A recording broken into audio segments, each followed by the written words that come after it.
No cabe duda que estamos en la edad dorada de las adaptaciones de cómics a la pantalla grande. Estamos teniendo prácticamente 8 películas como mínimo cada año de diferentes empresas y editoriales que tratan de lanzar por primera vez o relanzar por quién sabe qué número a un personaje o un grupo de superhéroes, antihéroes o villanos que no son originarios del séptimo arte, sino que por el contrario, una ahora grande nicho de los fanáticos que conocían previamente las viñetas del recientemente nombrado noveno arte, cómic, manga o historieta, como quieran llamarle, esperando a la siguiente entrega. Debo ser honesto con ustedes, no estaba muy hipeado por esta nueva entrega de Hellboy, que en cierta forma era una especie de relanzamiento de una saga que tuvimos a principios de la década pasada, con nuestro demonio protagonizado por el talentoso Ron Perlman en una película dirigida por el ahora galardonado y fanático del cine de monstruos Guillermo del Toro. Como cualquier niño latinoamericano nacido en la década de los 90, es obvio que no conocía a Hellboy de las viñetas antes que con su temprana adaptación cinematográfica. Muchas veces les he contado que en mi pequeña ciudad era difícil conseguir cómics y más aún si querías de un personaje en específico. Y lo cierto es que Dark Horse Comics era prácticamente una editorial independiente, porque si era difícil conseguir cómics de DC o Marvel, los pilares y líderes en el mercado, imagínense pensar en Dark Horse o Image. En fin, joven, me vi las primeras películas, la segunda por cierto me encantó, y con el paso de los años, cuando ya empecé a ganar dinero y a formar mi propia colección de cómics con las joyas de este tipo de producción artística que me enloquece, quise abordar a Hellboy y el aporte de Mignola al séptimo arte. Espero que esta vez lo esté diciendo bien y no me pase como con el Joker de Joaquín Phoenix.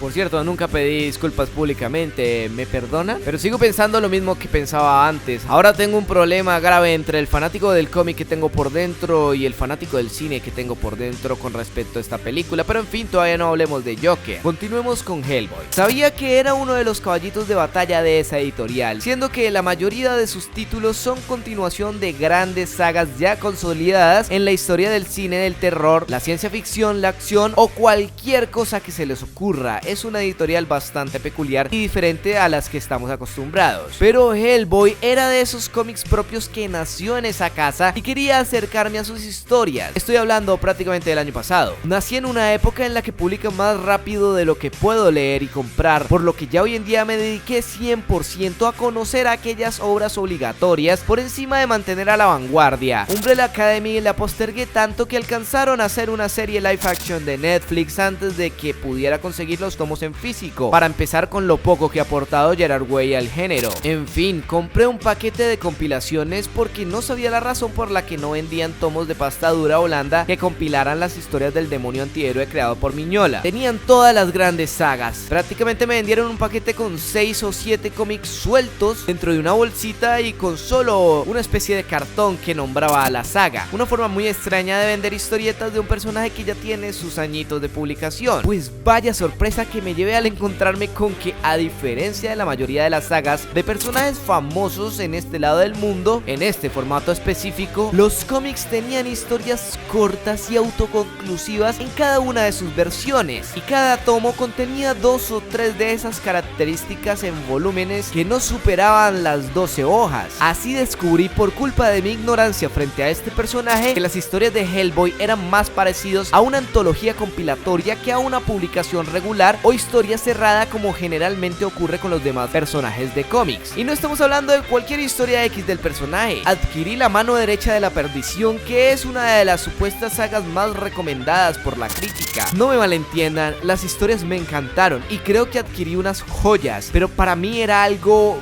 diferente. Eso, además de que me dio una perspectiva distinta de lo que había conocido en mi infancia con las adaptaciones cinematográficas de Guillermo del Toro. Por fin entendía por qué el personaje se enfrasca en tantas subtramas menores a lo largo de los filmes, más que el tradicional villano principal con un plan específico al que frustrarle los planes. Ahora tenemos una nueva película con un nuevo director y con un nuevo actor que encarna al antihéroe de Mignola, que ahora respeto más que en años anteriores. Y resulta que todo el mundo, y con todo el mundo me refiero a la mayoría de los los que sí saben de cine o de cómics, que son las poblaciones que realmente me importan, andan diciendo que la película es una completa basura desde donde se le examine. El problema no es solo que debía por lo menos alcanzar el nivel aceptable al que llegaron las primeras adaptaciones de este monstruo, sino que debía ajustarse a una década en la que la competencia era mucho más alta que hace más de 15 años. Ya no estamos en una época en la que una adaptación mediocre de superhéroe triunfa, a menos que seas Marvel con la dichosa Capitana, pero a los demás les toca esforzarse un poquitín en todos los diferentes componentes técnicos y artísticos para lograr que el público y la crítica especializada se sientan cómodos con un personaje que le venden como una nueva adaptación de las famosas páginas que ahora son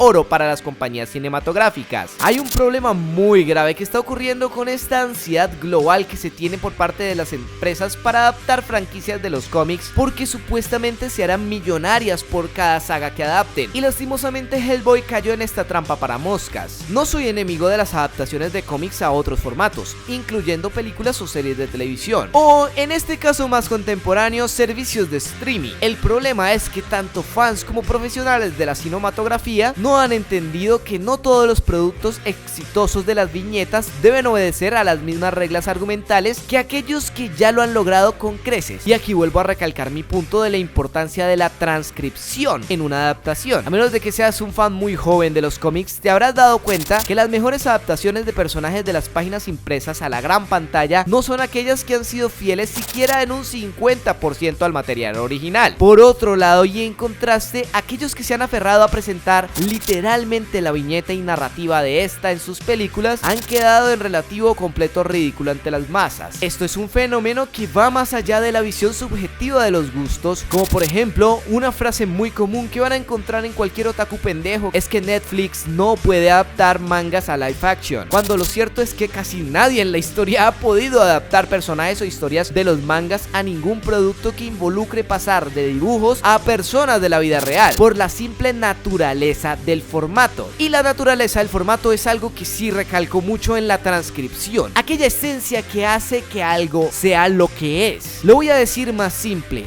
los japoneses dibujan los mangas para que sean difíciles de pasar a la vida real desde los primeros bocetos de sus personajes exagerados y caricaturescos. Y así nos saltáramos ese mismo punto, porque no falta el que dice: pero si los animes sí les quedan igualitos, ¿por qué no solo hacen lo mismo con los live action? Pues te quiero decir que lo han hecho muchísimas veces y los resultados han sido más que reprochables. Cosas tan básicas como la expresividad exagerada de los personajes frente a cualquier situación, o los ángulos que toman las cámaras exagerando las perspectivas de personajes o edificios, hacen extremadamente difícil para un lector adaptar la esencia de los personajes y la historia de estos mismos a una película que en la mera transcripción literal va a perder la mayoría de los elementos que tanto fans como críticos aman del material original. Ese creo que fue el mayor pecado con Hellboy. Es obvio que no puedo criticar las películas de Del Toro por el estándar de culto que han alcanzado entre los fans, pero esta nueva entrega confirmó mis temores cuando descubrí que Hellboy no era la típica publicación regular repleta de basura con uno que otro buen arco que luego compilan y llaman novela gráfica. Mignola ha sido muy detallista al crear un mundo alrededor de Hellboy, y la forma con la que ha capturado a la gente ha sido presentando mini historias como si fueran fusiones entre cuentos de superhéroe y cuentos de horror. No es la esencia básica de Hellboy en sí, pero sí la esencia de la narrativa de sus historias, y eso nos lleva a una cruel y cruda conclusión: Hellboy no nació para el cine. Si algún día quieren llevar una adaptación de estos cómics a un formato audiovisual, deben tener en cuenta esta naturaleza más antológica en sus aventuras. Tal vez ni siquiera una serie sea lo suficientemente corta para que los cuentos de Hellboy y su mitología logren brillar tanto como lo han hecho en las viñetas. Me recuerda a los cortos de Pucca, esta pequeña que fue extremadamente famosa por unos cortos de menos de 5 minutos bastante entretenidos, que luego le dieron la oportunidad de sacar un dibujo animado de duración completa, y este fue su fin y el de los demás personajes, porque como he dicho a lo largo del video, no todos los productos son para todos los formatos, así como no todos los fanáticos fueron hechos para todos los productos.